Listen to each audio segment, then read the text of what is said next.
Okay, so I'm here with Ahead of the Curve, also known as James Bergman, and today we're going to discuss why you should be a vegan. I'm Eric Evans from Conscious Philosophy, and I make videos on Christianity, theology, politics will be coming up, and yeah, just really philosophy in general. So, James, if you wouldn't, I hand it over to you. Yeah. I'm James Bergman, also known as Ahead of the Curve. A bit of branding there. Yeah, so I guess I'm a writer of some sort. I dabble in philosophy quite a bit. Theology is really interesting to me as well. I'm psychology student, but I'm sure some people know who I am, as I know, Eric, of course. So yeah, that's my introduction. Shall I go ahead with why I'm vegan, and then we can go Yeah, I think that's a to good you, segue perhaps? into the discussion. So, yeah, why are you a vegan? Well, a lot of people ask me that question, and they sort of expect the answer to Elevator be, well, pitch.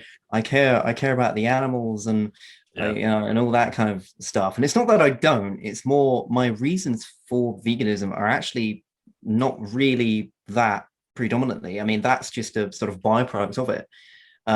Such as it also supporting the reduction of climate change and so on. It's more of a byproduct for me, at least, because the reason why I became a vegan was simply not only as a challenge, I guess, but also as a philosophical position, right?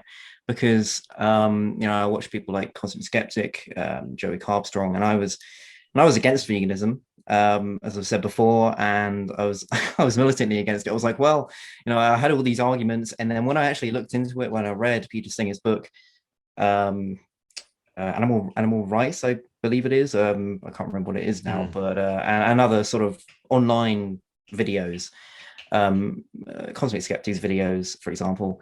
I then began to I realized that my arguments actually weren't very good at all. And what I found was that it's actually a really interesting philosophical argument. It's a really interesting topic, philosophically speaking, the whole ethics arena. And so my reasons were just philosophical consistency. Mhm. So I realized, well, would I eat a dog? Well, no, because I have a dog and I don't really fancy eating one. And then I was like, well, why do I eat a chicken? Why do I eat a cow? And it's like, well, because I guess I have this personal preference not to. Um, and the question then was, well, why do you make exceptions for different animals? And my answer to that to myself was, I don't know. I guess cows taste nice. Chicken tastes nice with a bit of hot sauce, and so I realized that I was not really thinking through my position, or to be honest, most meat eaters don't actually believe it is a position. They just eat meat, Mhm. right? Because we Yeah. just we just are brought up with it, which fair Mhm. enough to that. Um, but I was starting to question this more deeply. Like, what are my actual reasons, and how can I justify this from a rational point of view? And I was thinking, well, I guess I can't really. I guess it's just this preference I've never really thought about. So I was like, well, why don't I try veganism? Why don't I try get good at cooking and making dishes and sort of just challenging myself as well. I've been vegan for nearly a year now. Wow. Okay. Yeah, and a lot of my perspective has changed in a sense, and it's still changing as well. But we'll probably go into that. Mhm. But yeah, at this point, I feel like, for example, I will never go back to drinking cow's milk. I just don't see any reason whatsoever. To do that. Yeah. Because maybe I could say hypothetically fish, perhaps, because I quite like fish. But when it comes to milk, it's oat milk. Like it's just no difference. Yeah. So yeah, apart from this sort of maybe long introduction, It's my good. reasons for veganism are based in philosophy. It's Yeah. philosophical consistency. It's ethics. Animals can feel pain. Mammals, for example, fish. It's a myth that fish don't have good memories. It's a myth that they can't feel pain and so on. There are so many caricatures out there that aren't well thought through. And I was the host of many of those ideas before I actually looked into it. And I was like, well, I just either I continue doing something that I think is wrong by looking at the philosophical arguments, that is, or I just admit, that maybe I should try and do something different. Maybe I should just admit that there is something going on here. Yeah. So, Yeah. yeah. What's your response to that? And like, why are you not a vegan, for example? Yeah, I think that's a great response. I mean, for me personally, I do see a lot of moral confusion when it comes to animals. You mentioned about, did you say you have a dog? I have a dog, yeah. So you have a dog, right? So intuitively, you would never eat your dog, of course, right? But you probably wouldn't eat dogs in general. You know what I mean? Because you have some kind of, we have like here in the West, like a companionship with them. We consider them our companions. But when we look at cows, pigs, and other animals, or mammals rather, our intuitions are just deeply confused. Because what's the difference, right? If you had a cow as a pet or a pig, well, you probably say, of course, you're not going to eat my pig or my cow, and you would treat it as, one of your own. So a pig is more. I mean, also we can go into this, but the question of why we eat particular animals over others is actually a really interesting question. Mm-hmm. But I will briefly say that if we're doing it based on intelligence and conscious ability, why are we eating pigs?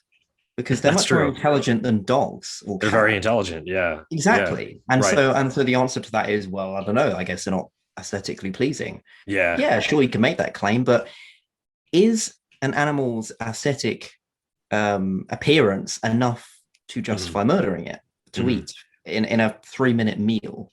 So I think we also have like a propensity towards cuteness, right? Like, oh my god, it's so cute, I would never do that, versus other animals where we don't really think about that. You know what I mean? But just kind of going back to me, I kind of came from the same position as you. I have really studied the arguments. I took a few animal ethics classes in college, and it really becomes convincing that this is wrong. It's certainly morally wrong, I think. Now, I just think for me, I haven't made that step yet, but I'm aware of this, and I do think it is morally wrong. I mean, when the arguments are, flushed out, like we're going to get to in a moment, it just becomes pretty clear that using animals as property and to fulfill our taste buds is wrong when there's another alternative to that. So that's kind of my position in a nutshell. Yeah. So do you have anything else to add to that, or? No, because I think that you have looked into it, obviously, and there is something going on here, which is sort of the headline. There is something going on here that we need to sort of think about more. Yeah, because it's just been pushed under the rug for so long, and proper discussions have been subdued. Because I mean, let's be honest, vegans don't have the best PR. Okay, so most of them are very fundamental, I suppose, which that's another discussion. But basically, they don't have good appearance, I suppose, on the news and so on. Yeah. So I mean, look, that is a good reason to maybe not listen to them, but just because somebody's appearance in how they speak, their oration being how you don't like it, that doesn't mean the message isn't true. And I try and do that all the time. I'm listening to many sort of debaters. I don't really like them as a person. I don't think that they're maybe as ingenuous as they could be. But I'm like, okay, well, sure. Yeah. But what about the argument? How good you have to put aside emotion, and a lot of times emotion drives everything in us. So we have to try to shed that completely, or if completely try to eradicate that in certain circumstances. I think emotion is important to some degree. I mean, we feel emotional about animals being slaughtered. I mean, you certainly do. You're a vegan, so emotion is important, but you don't want it to propel all of your intuitions and your rationality. Right. So you're right about that. We want to look at the merits of the argument, whether it stands or falls. And that's kind of how we judge it. So judge if the argument's sound or not, if it's persuasive. So I do want to go into a quote from Gary Francione. He's my professor. Well, he was my professor at Rutgers. He wrote this book called Animal Rights, Your Child or the Dog. So I think this can segue into further discussion. So it'll take a couple minutes, but so he says, there is a profound disparity between what we say we believe about animals and how we actually treat them. On one hand, we claim to take animal interests seriously. 2/3 of Americans polled by the Associated Press agree with the following statement: an animal's right to live free of suffering should be just as important as a person's right to live free of suffering. More than 50% of Americans believe that it is wrong to kill animals to make fur coats or hunt them for sport. Almost 50% regard animals to be just like humans in all important ways. Over 50% live with cats or dogs, and approximately 90% of those people regard their pets as members of their families and would risk injury or death to save the life of their pet. Americans spend approximately $7 billion annually on veterinary care for their dogs and cats, and over $20 billion on food and accessories for those and other pets. These attitudes are reflected in other nations as well. For example, 94% of Britons and 88% of Spaniards think that animals should be protected from acts of cruelty, and only 14% of Europeans support the use of genetic engineering that results in animal suffering, even if the purpose is to create drugs that would save human lives. So I know that was a mouthful, but basically what I'm trying to elucidate there, or rather what Francione's trying to elucidate, is that our moral intuitions are total, and our moral grammar as well, are just totally confused.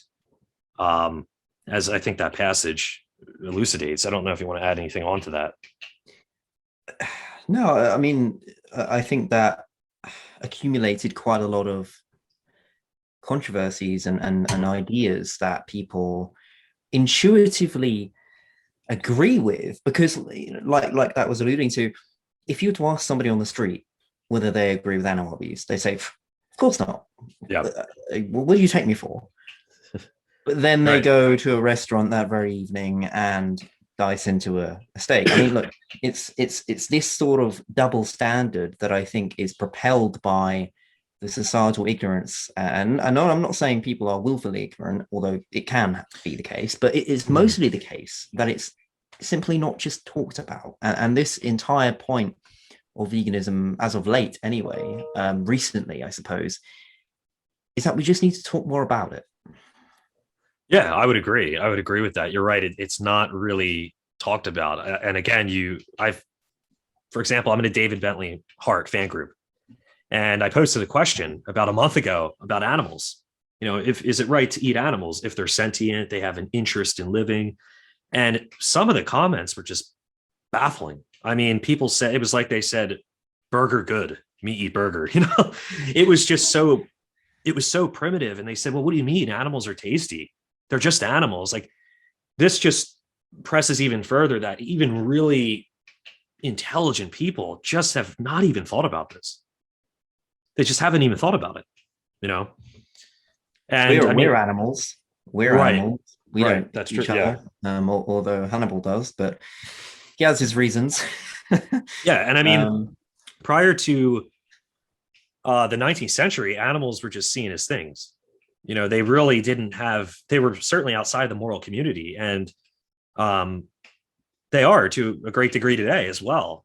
But another odd thing is we have laws that protect animals from being beaten and tortured. If I was torturing dogs in my basement right now, I could get arrested, face legal charges for that. So it's just, again, a lot of moral confusion, or as my professor called it, moral schizophrenia. Yeah, I mean, it's that bad, so. We don't know that we're not doing it or doing Right, exactly. So yeah, I did want to add one more point too. My professor, he was on an interview with CNN or Fox, and it was about the Michael Vick case. Are you familiar with that? No. Yeah, so he was a football player for the Eagles, and they invited him on to talk about that, because he's an animal rights activist. Right. And he was basically having dog fights. And he just said right there, flat out, I'm not going to comment on that, while half the country is sticking their forks into meat right now as they watch that.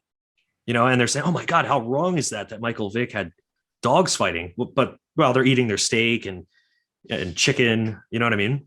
I think I know why they were so outraged. Yeah.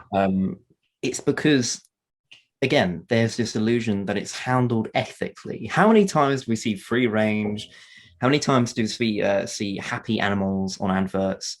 But the truth is, it's beyond words. It's only visually, you can only visually perceive it, because no words will suffice for what actually happens as opposed to what we're told happens. And that is the thing. It's this sheet of sort of one-sided glass that, and we only see one side of the picture, right? Yeah. For example, free-range chickens. Chickens need a lot more space to live healthily and so on than what they actually give them. And not to mention their lifespan is cut short by, years and years and years, because obviously it costs money to keep them. So there has to come a point where you keep them for the least amount of time, but grow them to the best size. And that's where artificial technologies come in and to enhance them.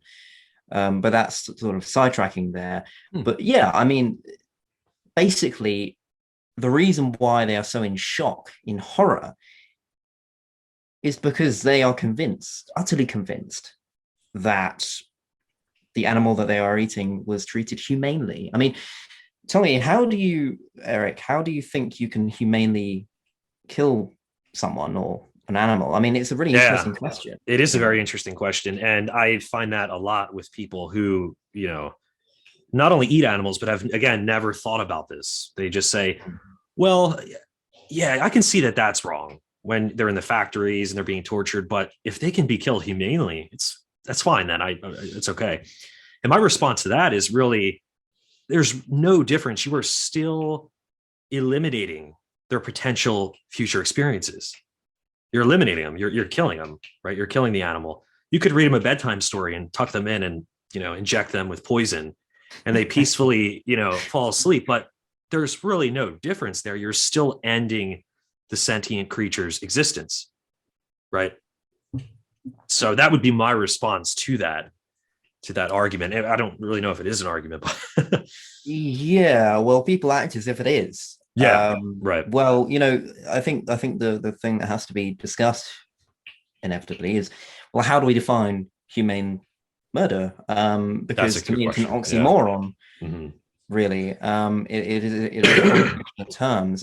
Some would, for example, I believe there is a baking company in the UK, and they, on their sort of packaging, I think on their website, actually, they said animals are humanely killed, right? And then when you actually look at how they're killed, not only do you have to research a few definitions because they try and hide behind long fancy words, but basically they are gassed to death, the pigs. Yeah. And there are videos of gassing pigs. I've seen them. Other animals, and they, the pigs make an awful shriek, almost human-like. It's like blood curdling. Yeah. Oh yeah, it's. I saw I saw a couple of videos of the boiling water, and it's just it's really intense, for sure. Yeah. The UK, for example, they are having new laws recently. For example, I believe one of them is, among many actually, which is great. You can't boil an animal alive. So that goes for fish, for example, and right. that's a that's a step forward as far as I'm concerned. Oh, for sure. Yeah. So yeah, I guess where we could go next is, like, what do you think about animal rights, though? Do animals deserve rights, and what would those rights look like? What do you think about that? Right. Well, as I'm known to do, I refer to the Hitch. Not that he is a nice. Particular authority on the subject, but he did write an article, which you can find in his book, arguably, his selection of sort of a big book on selections of essays. But what he said there, I remember, or it came to my mind, which is they can't choose their rights. So that leaves us the responsibility to put those rights upon them. I just want to interject real quick that, that could be analogous to babies as well. Babies can't necessarily choose their rights. They're helpless. You know what I mean? Others have to protect them. So precisely. That's a really good analogy. Very, very important. Because it brings it even closer to home. Yeah, it does. Infants, human infants. Yeah, I think there has to be. And then the question is, well, how do you suppose which rights and what eligibilities they have? And what I'd say, well, it's fairly simple to some extent. Reduce as much suffering as possible. I mean, for Yeah. example, like where is the necessity to take away an animal's well-being and entire life memories, which they do have memories, by the way. Yes. Yeah. There's a lot of myths about this. But what we have to remember is, regardless of everything else, we are murdering another life form to tuck in to their meat for a few minutes. That's a good point. I mean, yeah. Now, look, I can understand that taste pleasure is, I guess, important, but I wouldn't say that that is more important than. I don't think taste pleasure is. I don't think that that is more valuable than an animal's actual life, right? Right. Yeah. Yeah. You have to weigh the. I mean, exactly. When you weigh it together, it's like, yeah. I mean, sure, I not that I didn't like meat. I loved meat. I love fish, but it's not that I don't like that stuff, because a lot of vegans actually are vegan because they brought up with it, or they don't like meat. But I actually enjoy it if I was to eat it. But the question is, what is just more valuable here? Like a meal that you could easily substitute for something just as nice, if not better, if you just learn how to cook like you would have learned in the past to cook meat. I mean, it's not as if veganism is harder to cook or anything. It's just people aren't equipped to cook vegan stuff because we've all grown up being meat eaters, right? Right, exactly. So it's really just this equivocation of understanding what's at stake here, not to follow the pun, right? Yeah. And I agree. I think that I look at rights as a protection of interest. So we have interest in not being used as property or things. And animals have that same interest as well. They have the capacity to suffer, and they have an interest in future experiences. So when you look at it like that, it does seem like we can ascribe rights to animals in that one fundamental way, not to be used as property or or things, right? Of course, what other rights would we extend to animals besides that? Animals don't have the right to vote. They can't vote. They can't own homes. So it seems like there's only one fundamental right that we should extend to them and make them a part of the moral community, because they're not a part of the moral community for the most part. So we have to really focus on their interest and protect that interest that they have. That's kind of how I look at rights as protections of interest. So I think that's helpful. Yes, interests, innate sort of interests within their well-being, or a priori well-being. Exactly. What they are as an animal. Yeah, and all of us are different. I mean, even if you have identical twins, they're not going to have the same outcome, right? We all have different intellectual capacities. Some of us go to university, some of us go into trades. So we're not equal in that respect, but we are equal in one fundamental way, again, not to be used as property or things. And can we extend that to animals? Is there a case for that? Is there a sound case for that? And I think there is. Yeah. So. And just because it's difficult as well doesn't mean that it's that we shouldn't do it. I mean, a lot of people would say, oh well, it's a lot of effort ascribing rights, and even cooking vegan food. I'd have to learn how to cook some other products. Well, it's like okay, look, practically speaking, I get what you mean, but that lasts for like a week. I got a recipe book. Okay, it was that simple. I just got a recipe book, and it was the most fun I've had cooking, because it was being so adventurous with flavor and avoiding animal products. So for me, it was a challenge and an interest to me. Yeah. No, yeah, I agree with that, and I forget what I was going to say. What did you just say? So it was just about how preparing the right. So that's what I was going to say too. You mentioned this is really difficult. This is going to take a lot of work. I can't imagine not eating wings or bacon and whatnot. But the same argument can be used in terms of slavery as well. Slavery was perfectly fine up until the 19th century, thousands and thousands and thousands of years. It's the oldest institution, slavery. That was okay. And okay, anyway, yeah, so that was perfectly okay. And, there were plenty of people, slaveholders, that I'm sure said, this is going to be so hard. How I can't have people be my slaves anymore. How can this be? But we have to weigh, we have to look at both sides here and say, can you do this on your own or hire people in an appropriate fashion, or continue to use people's farm equipment? What's the better alternative? And I think that's easy to, decide. Another great analogy, for sure. Yeah. Okay, sorry about that, man. I don't know what happened there. Okay, so let's see here, man. Where do you want to go next? Do you have anything you want to usher into discussion? Or? Well, I mean, there were the sort of there were the few points that you sent over that we both agree would be quite interesting to discuss. Right. Okay. If you want to go into any of those. Although, yeah, I mean, I want to dive deeper into you personally. So what is it, if you sort of think about it, like, what is it, if you could put your finger on it, is the reason why you just haven't made that step? Like, are there any sort of reservations about any arguments? Yeah, that's a good question. Is there anything along those lines? I really think that it's just, again, I think it's just something I understand. I mean, we talk about this all the time, my family and I. We say, oh, we just looked at these arguments and we talked about it, but we got to stop eventually. And it's kind of just like that. There's really, I do understand that it's wrong. I guess it's just so available. And I'm so used to it. You go to a hockey game or something, and there's wings there and all kinds of stuff. And you really don't even think about it. But then afterwards I'll say, hey, this is probably, well, I think it is wrong.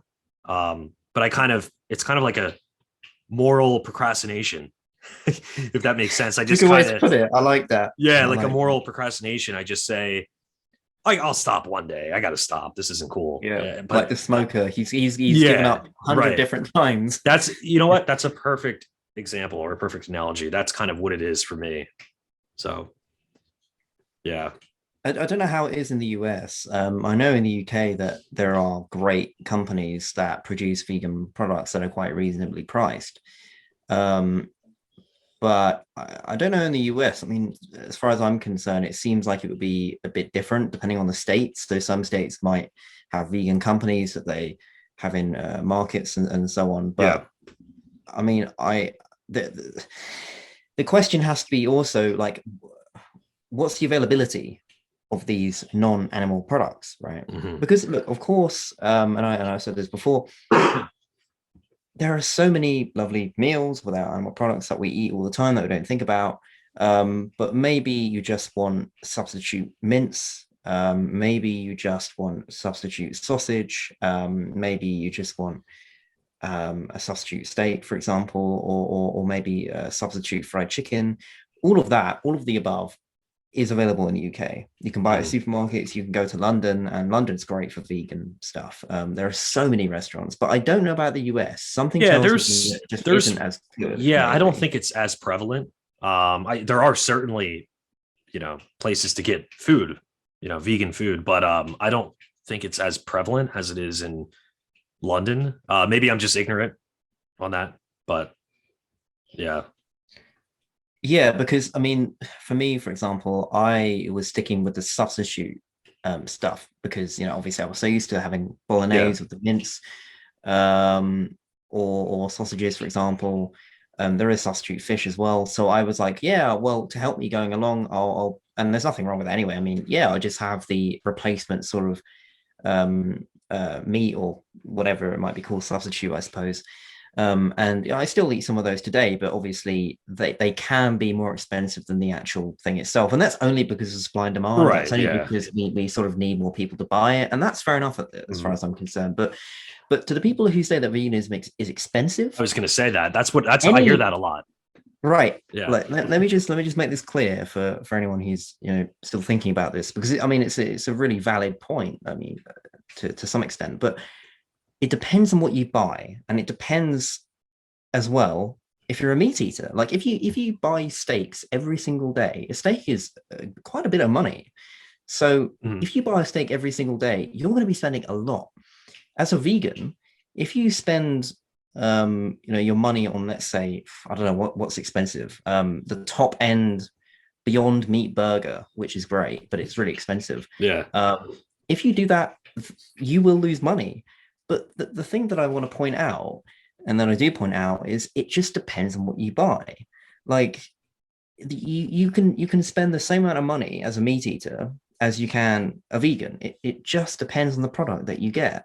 And yeah, if you really want to, you can be cheap. If you want to spend money, then you can. I mean, it's the same thing. And again, I can't help but go back to what you and I have been talking about this moral consideration. Well, what matters more, even if it was a little bit more expensive, paying that or continuing in the slaughter of animals? Yeah. What deserves more weight here? That's the question. Yeah, I totally empathize with that because because I was sort of what you said there is a really good ethical consideration. Although the reason why I take it a bit of a step behind, I guess, is because I'm sort of assuming that people might not be able to buy more expensive stuff because people can't. I mean, that is just the nature of many people, that they have to be a bit more careful. Yeah. And so the first thing that they say is, well, I can't afford it. Right. Because like if you're in poverty, right. And I would understand someone if they said this to me. I would understand if you said, look, where I live, the products are just outright double the price. And I'd probably say to that, look, fair enough, I guess, because if there is no way, if you're being truthful and saying there's no way for you to eat cheaper, then look, your well-being, I agree. You should not starve yourself to death. But when you can, that's another question. Because then, Eric, it becomes the moral question. If you can, then are you not compelled to? Right. I agree. I mean, if you're starving, I certainly don't think I would say, okay, do not, you can't kill that pig. I mean, just die. But maybe there's people that would, I don't know, maybe people could try to object to that and say, well, that's a shame that you're starving. You don't get to take the life away of a pig. I mean, what do you think about that? Does that strike you as kind of extreme?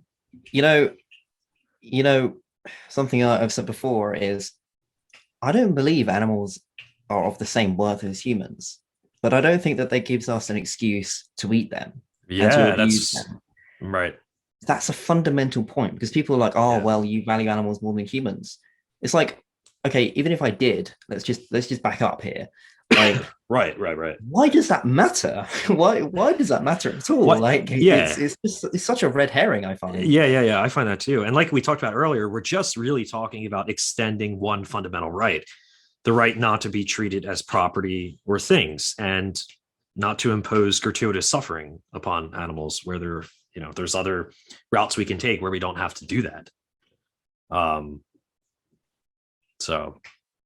But that reminds me of the classic example. There's a burning building. Who would you save? Would you save the cow or the child? So I mean, who would you save? Just to ask you.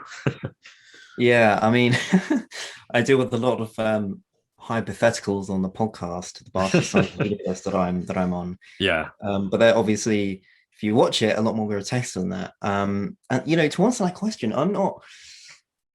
My first instinct would be the child because, as I said, I don't think an animal is necessarily worth more than a human. It's just if I can prevent both of them from burning, I would. But if I had to choose at this very point, the child, because the child is, as far as my estimation goes and my values go, the child has much more of a opportunity for life, and then much more sentient, for example. Right. So this isn't a case of either or. It's like it depends on the context, right? And you could look at the parents of the child, that they would almost certainly suffer to a higher degree than the cow's parents, Right. So, Yeah. I do agree with that. I do. And that reminds me of Norcross. Have you ever heard of Norcross? No. He kind of says, well, he has an article about, I think it's called Fred's Puppies. Have you ever heard of this? It's pretty profound. I don't know. It's pretty profound. It's Okay. just in a nutshell. Fred gets in a car accident, right? And his Godiva gland is damaged, the gland that secretes chocolate. So he can no longer taste chocolate anymore. So Fred goes to the doctor and he says, hey, doc, I can't taste chocolate anymore. What do I do? How do I get back my taste for chocolate? And the doctor says, well, there's these puppies. You puppies have the Godiva gland in them. And Fred goes, okay. So Fred sets up a basement, or he sets up like a torture chamber in his basement. And he has these puppies down here. And, every day he kills them for that, for their Godiva gland so he can taste chocolate again. Obviously, intuitively there'd be moral outrage about that, and I think Norcross goes into something else too. You were mentioning how human beings are worth more than animals, right? So he kind of mentions that if you are, we can kind of segue into experimenting on animals as well. But he says if you were to experiment on animals, you have to be willing to experiment on certain human beings as well. So maybe human beings in vegetative states. We could argue that a human in a vegetative state is not worth as much as, say, a golden retriever or a cow or a pig. And I think that's an interesting point. So yeah.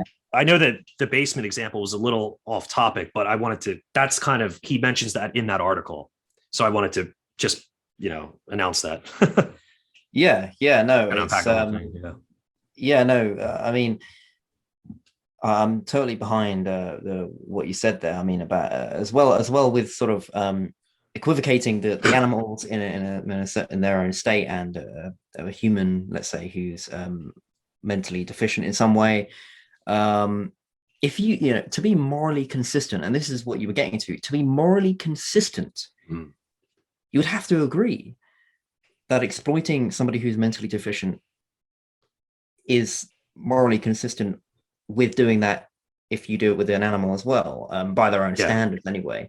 To an animal that's functioning properly as well. It has there's nothing wrong with the animal. So I'll send you Norcross, some of his work. He's really good. I think you would like him a lot. But when you said you said that you think humans are worth more than animals, that just immediately made me think about that. But did you want to expand on any of the rest? Or? I want to point out something about hypotheticals as a general rule that I found. Well, not a rule, but more something that I've picked up. Politicians, for example, get a lot of questions, right? And they have a lot of responsibilities, and as much as they get criticized for not answering questions, I think we have to give them more leeway in the sense of that they are complex, and those hypotheticals, not that I'm opposed to them, but in context to them being proposed to somebody who's answering a contentious question, I have found from experience that it is just to box people, right? To put people in a box. And what I don't like, and this is sort of a side point, I guess, on hypotheticals and my sort of take on them, I guess, is that it's just boxing people in. Like, it's when people ask Jordan Peterson, does he believe in God? As much as I thought of that right away when you said box people in. Yeah. As much as I am not on board with how he approaches the concept of God and how vague he is, I think he's got a point. because these are loaded questions. It assumes a lot. And with hypotheticals, it boxes you into one or the other condition. And then when you go outside of that condition and elaborate, people are like, oh, well, you're just making excuses or you're avoiding the question. But the point I want to bring up about hypotheticals specifically is we need to open dialogue like me and you are having, where we don't just accept the black or white answer. We have to sort of look deeper into what that implies or what the situation implies, because people might be listening to me and saying, oh, well, you changed the question around, and that, you can accuse me of that. But I think the realization has to occur on the other side of the coin, that the question itself is loaded a lot of the time anyway.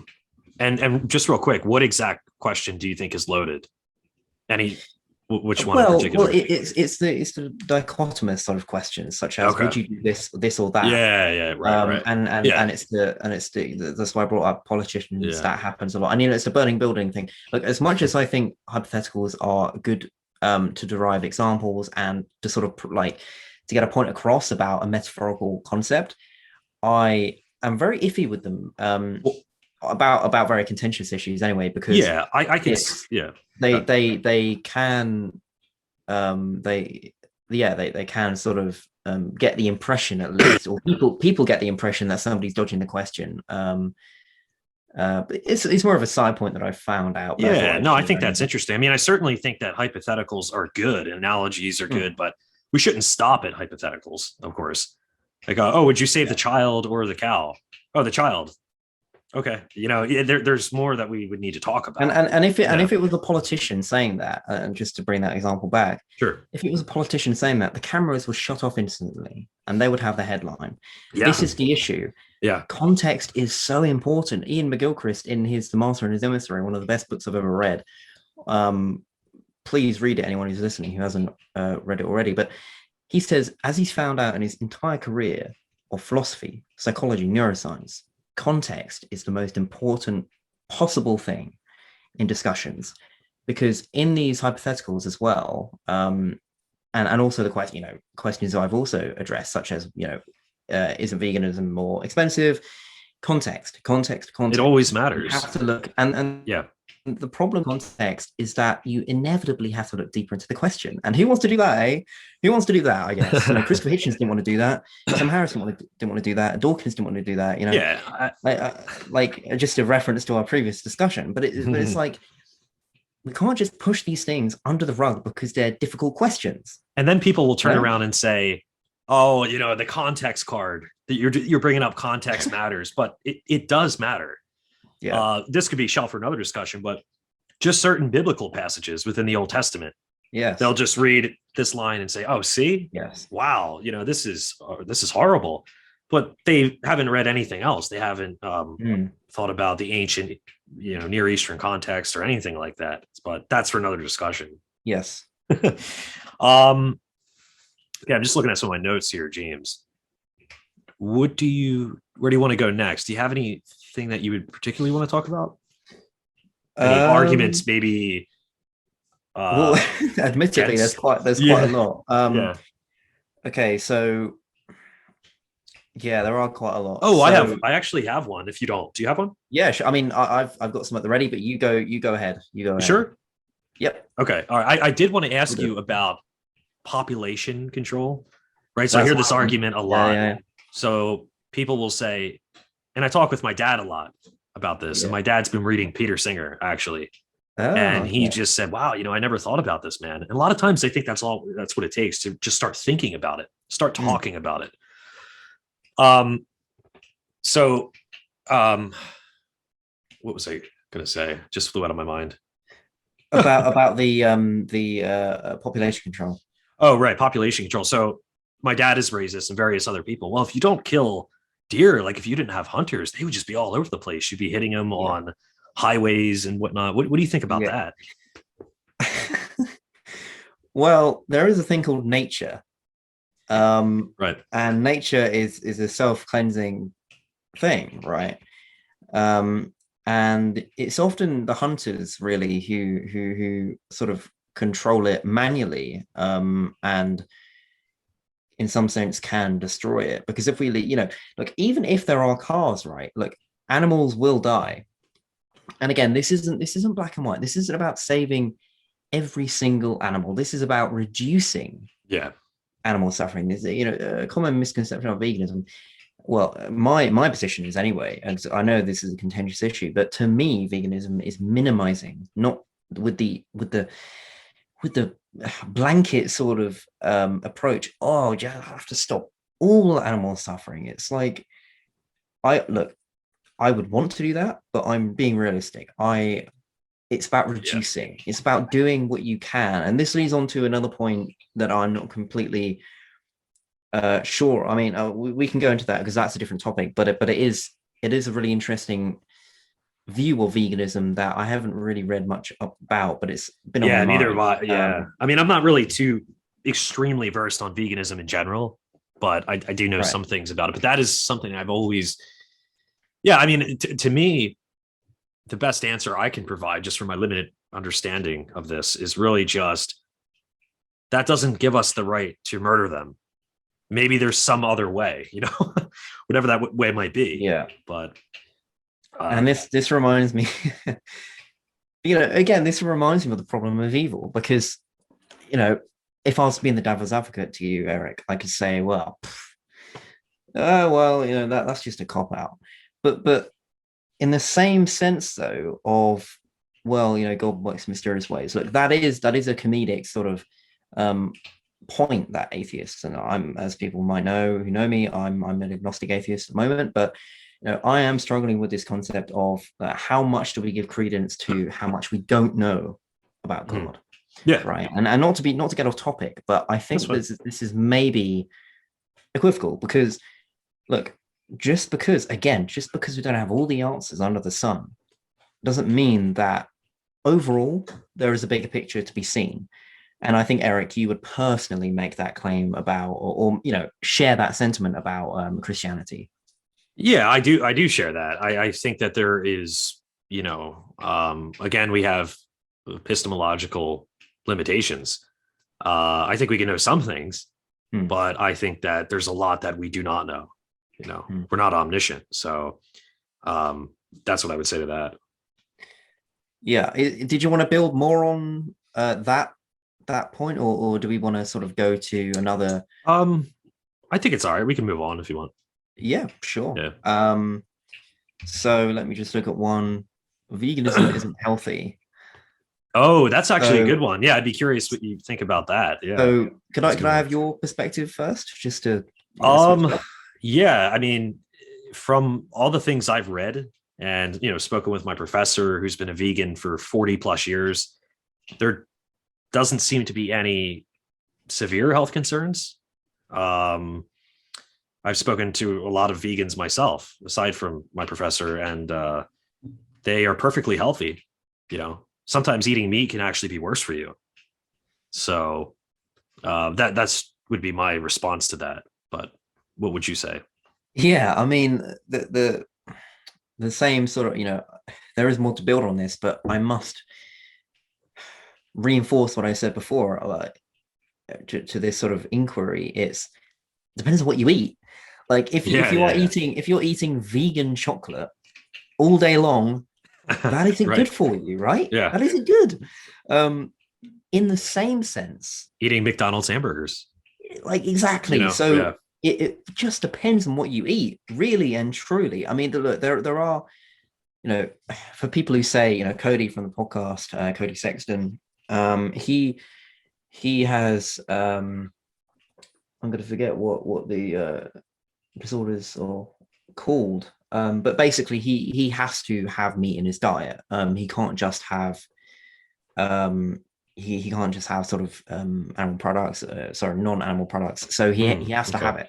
And look, to him, I say, look, I don't blame you because what are you supposed to do? And this inquiry is made. It's like, well, what are you going to do with all the people who can't have meat, like Jordan Peterson, who have to have meat? Sorry, like Jordan Peterson, like the carnivore diets. And it's like, Hmm. this is just redundant because Yeah, you that's already true. know my answer. You're just asking my answer for no good reason, because the question to that is, it is what it is. Like if you can't change your internal conditions, your Yeah. predispositions, then like that is just what it is. But if you can, and this is what we both have been saying, if you Reducing it. can, Yeah. that gives you the inclination. Right. Right. Yeah. So I mean, it seems on your behalf, some of these points are just redundant. Like you said, you just want to reduce the amount of suffering. We're not going to Yes. obviously eliminate everything. Yes. We're not going to say, oh well, Jordan Peterson does it. So Yeah. it's about that net suffering. We're reducing that, kind of like a utilitarian perspective. Yes. Yeah, it's so Yeah. a little bit. I Yeah. just finished Mill's Utilitarianism Oh, book. nice. It's quite definitely dense, but it was very interesting in parts. And utilitarianism is obviously its own subject, but when I'm asked my position on sort of moral, ethics, sort of Mhm. principles, I just reply a mix of whatever there is, I guess. I mean, why do we have to be a utilitarian? Why do we have to Yeah. only apply the morals of God? Why do we only have to be this or that? I apply, like, for example, I think that it's really great to learn from history. So if we've learned from history that people preferably wouldn't want war upon them, then maybe it's a good idea not to have war. But of course, there are contexts where war might be feasible and so on and so on. But Yeah. for most people, it is not. So, and that's sort of a utilitarian point. But my idea is we just need to look at what has worked in the past and just think it through, I guess, and just use many disciplines together and try and come to a reasonable conclusion. And then you might ask, well, what's reasonable? And say, well, Yeah. what works, I suppose. What works for the for what people would agree works, I suppose. A consensus of democracy. That's what I'm for. Although democracy, I do come back to Socrates' point of democracy. Would you get the floor cleaner or scrubber? Would you get the sale guy? I don't know all the names. Sorry for anyone who knows about this. Would you get all the people who know how to clean the barrels? Would you know all the people? Would you get all the people who know how to scrub the floors? Would you get all the Yeah. people who know to turn the sails? Would you get those guys to sail the ship instead of the captain? And that's a really, really interesting question because I agree. Like, get the captain to do what he knows how to do, right? And so the problem with democracy, and this is again, it's relevant, but it's also a side note. The problem with democracy is that there are going to be people who just don't know what the hell they're talking about. Well, yeah, there's going to be slackers too of all kinds of Yeah, sorts, of course. Yeah, yeah, yeah. No, totally. I get that point. Um, let's see here. Um, just looking at some of my notes that I put here.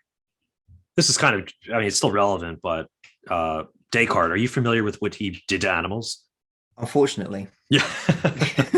Yeah, yeah, unfortunately. Yeah. I mean, I when I first read that, it was just totally shocking to me how he really believed, he was convinced that they were robots, that they didn't have a mind, they didn't have consciousness, they couldn't feel pain, and he would, nail them up by their paws. Yeah. And when they would scream and in pain, he just thought it was, analogous to maybe a machine that needed more oil that was just screaming. I mean, it's just that it's really amazing how, that progressed. That thought, because we would just robots. Are you kidding me? And even Immanuel Kant, he still, he was aware that animals were sentient, but he still, again, didn't think that we had a moral obligation to them. And in his behalf, it was, because they're not rational, they don't have maybe like personhood, they can't use reason and whatnot. And then comes along Jeremy Bentham. Have you heard of him? Yeah, of course. Yeah. He was so ahead of his time, man. I mean, he was for gay rights, the right to divorce, freedom of expression, and of course, animal rights. Can they suffer? Exactly. It's not it's not that if they can reason, if they can talk, if they can, enjoy the luxuries that we have. There's no Keats, there's no Nietzsche's and Humes among chimpanzees or pigs, but that doesn't matter. It's if they can feel pain. Do they have the capacity to suffer? So I just think over the years, that progression is just really interesting in our moral thought towards animals. And Bentham really was a revolution under his thought, a moral revolution towards how we look at animals. So a brilliant step forwards. Yeah. No doubt about it. So let me see. So we have canine teeth to eat meat. Oh, so, yeah, that's just this is a very popular argument. And this is the appeal to nature fallacy. nature Eric, yeah. you know all about this, Yeah, but yeah, yeah. for the audience, anyone who's unfamiliar, this is to say that because something has been permitted in the past, it is morally efficient to continue doing it or to do it in general. And so there's 2 points to this. Well, so firstly, just because we have teeth to eat animals doesn't mean that we ought to eat them. And secondly, if we actually look at our teeth nowadays, human teeth, our teeth, they actually are very flat. Yeah, And this is the great contradiction with anyone making this claim. Our teeth are not actually that good. They are very flat, very flat. I just find that to be such a weak argument, though. I mean, we have the ability to be racist. Racism has always existed. We have the ability to enslave people. We can, impose cruelty upon anything. That's just irrelevant. It's whether or not should we do it or not. Is it morally impermissible? So that argument to me is just I can't see of. I don't think that stands up to anything. I don't want the audience to think as well that we're sort of going for low hanging fruit, because that's not my intention. I know what you're no. It's just good to mention. I think it's I true. Can speak, people say that. I think I can speak for you as well when I say, like you said, people actually bring these arguments to the table. They do. And so the accusation can be made that it's a straw man of many people's idea, but is it though? So that I just wanted to address that sort of claim, whether we're just making it too easy. Right. So animals eat other animals. My response to that is quite simply, animals have a very restricted diet. Like for a lion, that they are a carnivore. Humans are multifaceted in their dietary availability, and so that is the missing point there. Eric, what's your view on that one? About animals eat animals? Is that yes. I just think that's a really bad argument, because we have the ability to step outside of that primitive box and say, or rather ask the question, can these things feel pain? Can these animals feel pain? And the answer to that is yes. So we just have to step outside the box and not continue to impose that cruelty upon them. Whereas animals cannot reason like that. They are eating each other, but they're not saying to themselves that we know of, this is wrong. I shouldn't eat this this boar or whatever. You know what I mean? So just to kind of wrap up, I think just simply because we have the ability to observe this and infer from that they are sentient and they have an interest in living. So, we should not impose that upon them. Yeah. So I don't know how much more time you want to allocate to this discussion. We can go, because I did want to talk about one other thing. Do you have time? So I have one thing, as you do, but the last thing on the list that the common claims, and this is a big one, so we can get to your what you want to get out, and then mine. But sure. One other thing that I think is quite important is vegans kill plants. What is your? I was just going to bring up that to you. You just stole the words out of my mouth. Okay. So for me, I don't think it's a strong argument, because nothing about plants tells us that they experience pain. They don't have the same neurological structure, the same physiological structure. Just an example, if I dip a piece of broccoli into boiling hot water, it is not going to try to run away from me.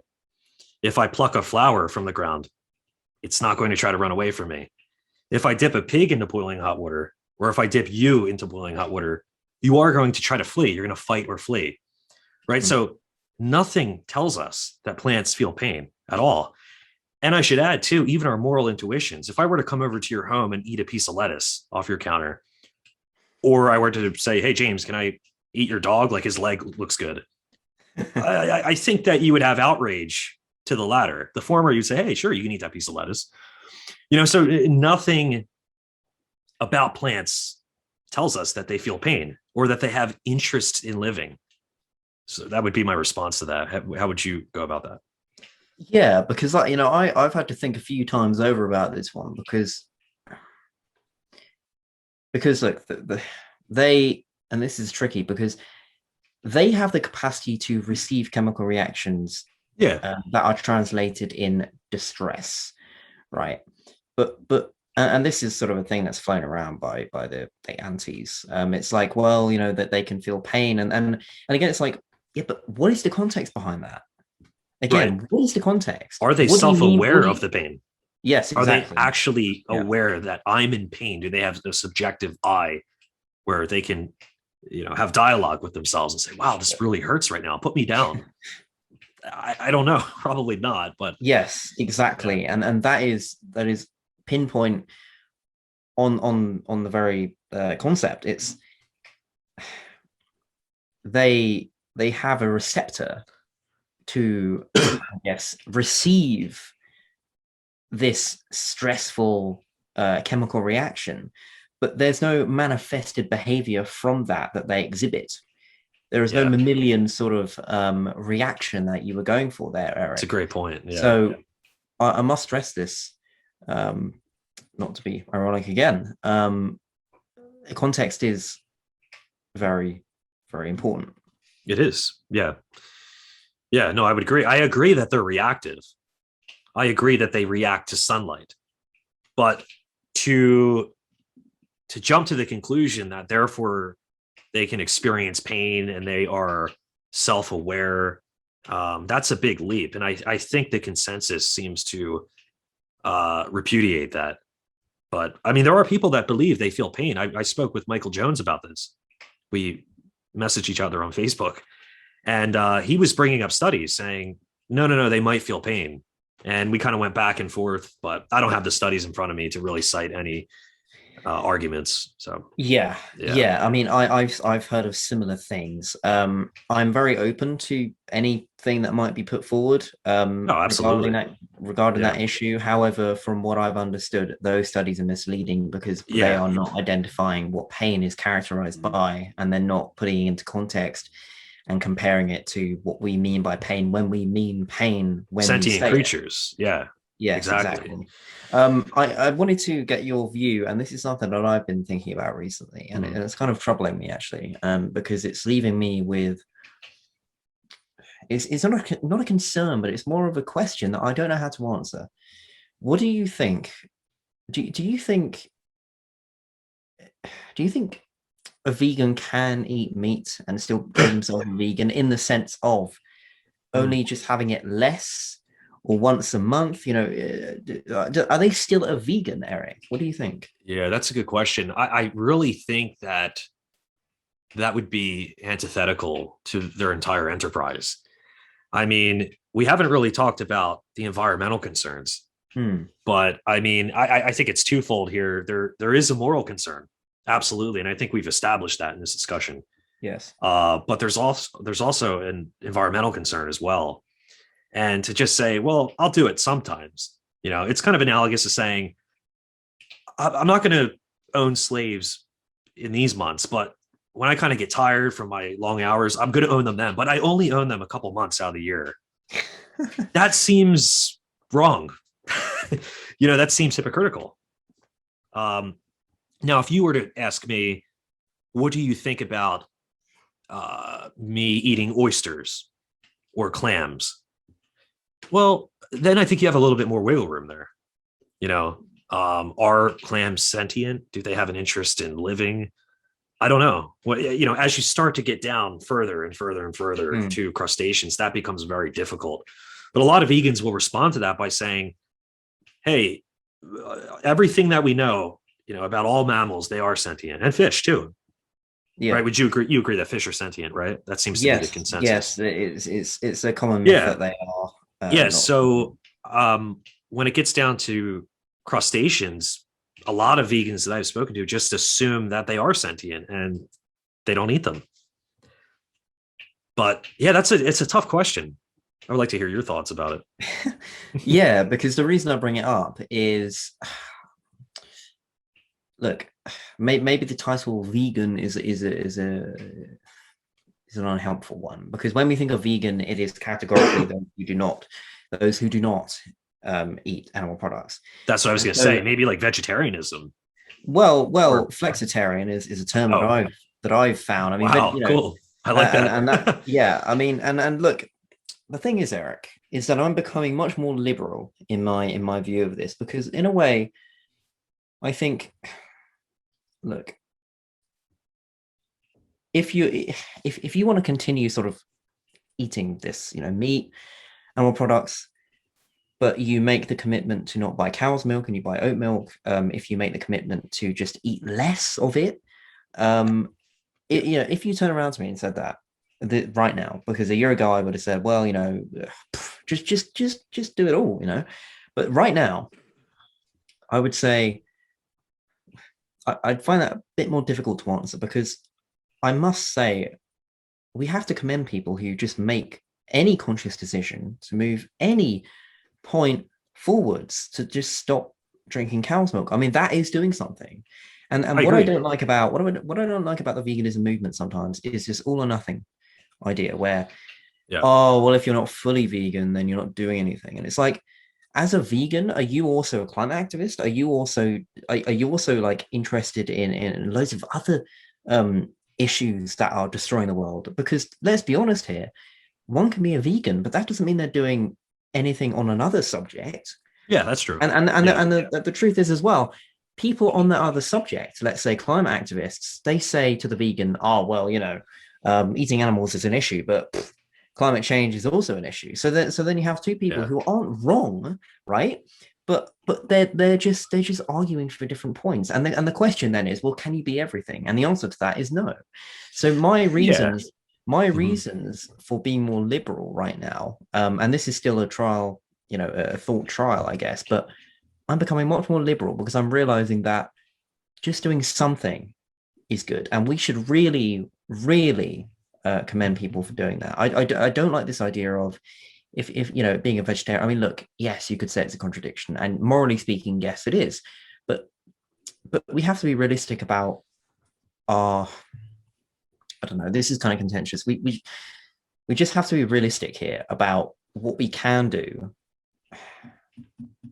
because we can't do everything. So how far do we go, right? I agree. How far do we go? Yeah. No, I totally agree with that. And I'm not saying necessarily, when I said it's antithetical to the vegan's ultimate enterprise, I do believe that, but I'm not saying it's, I'm not saying it's a bad thing or necessarily a hypocritical thing. If you were to, you're actively trying to stop. Yeah. And maybe you dabble in it here and there. I'm not going to put you down for that, but if you continue to do that, say if you just 10 years from now, you're just once in a while, you're getting steak every once in a while. I mean, I guess it kind of is, but it's still good that you're not consuming, animal products every day. But I still think that there is some hypocrisy in that. Yeah, because Go ahead. Sorry. No, go ahead. You're good.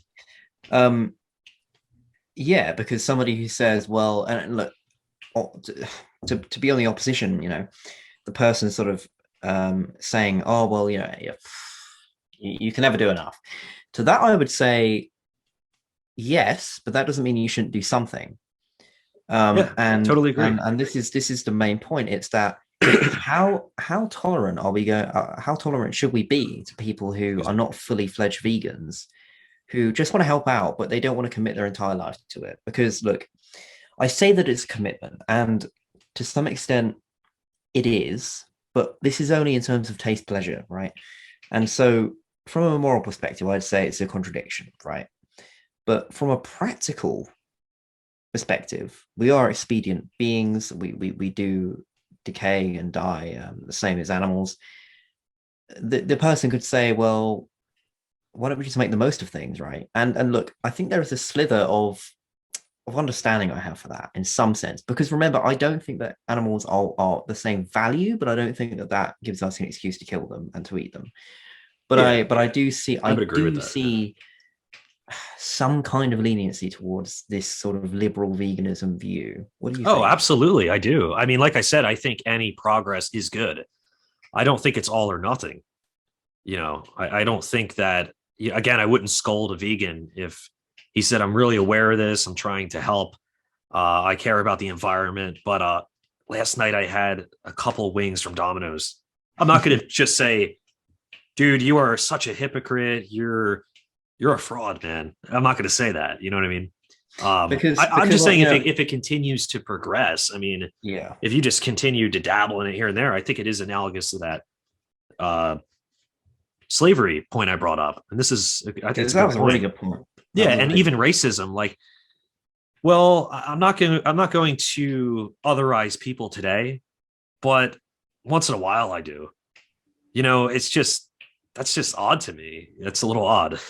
Yeah, Eric, Yeah. I might have to adopt that. Yeah.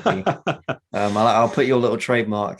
Little TM, little TM. Yeah. But I think it's a really, strong really point. like And someone could object to that again. They could just say, well, human beings and animals are different. Of course, that would be worse if we were racist towards humans and enslaved people.